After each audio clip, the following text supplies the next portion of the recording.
1000 runs केल्यानंतर प्रणववर सर्वच स्तरातून कौतुकाचा वर्षा होतोय। रत्नागिरीमधल्या खेळाडूंनी सुद्धा प्रणव धनावडेच्या खेळीचं कौतुक केलं आणि त्यांच्याशी बातचीत केली आमचे प्रतिनिधी प्रणव पोळेकर यांनी। कल्याणच्या प्रणव धनावडेने क्रिकेटमध्ये एक विक्रम नोंदवलाय। 1000 धावा त्यांनी या ठिकाणी पूर्ण केल्यात। आपल्यासोबत असेच रत्नागिरीतले काही क्रिकेटर आहेत, आपण त्यांच्याकडनं जाणून घ्या कशा पद्धतीने प्रणवची इनिंगकडे बघता तुम्ही।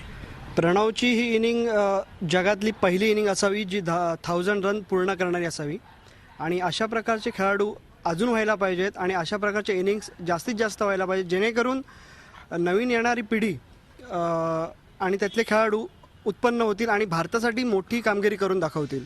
आणि प्रणवने केलेल्या कामगिरीबद्दल मी त्याचे कौतुक करतो आणि अशा प्रकारची कामगिरी तो सतत करावी आणि तसंच तो भारताकडून पुढे खेळावा अशी मी आशा करतो। भारताकडून प्रणव खेळावा अशी काही इथल्या क्रिकेटरना वाटतं। आपण यासोबत आणखीन काही क्रिकेटर आहे, कशा पद्धतीने बघतोस या इनिंगकडे आणि एक क्रिकेटर म्हणून तुला कसं बघतोस या इनिंगकडे?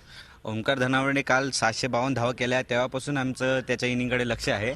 आज त्याने 1000 धावा पूर्ण केल्या, त्याबद्दल त्याचं अभिनंदन आणि यापुढे त्याने अशीच वाटचाल आपल्या पुढील आयुष्यात करावी व देशाचं व आमच्या महाराष्ट्राचं नाव रोशन करावं हीच आमची इच्छा। प्रणवचं या ठिकाणी अभिनंदन करताना दिसतात रत्नागिरीतले खेळाडू। व्हिडिओ दीपक मोहितेसह Pranav Polekar, Zee Media, Ratnagiri. Zee 24 तास रहा एक पाऊल पुढे।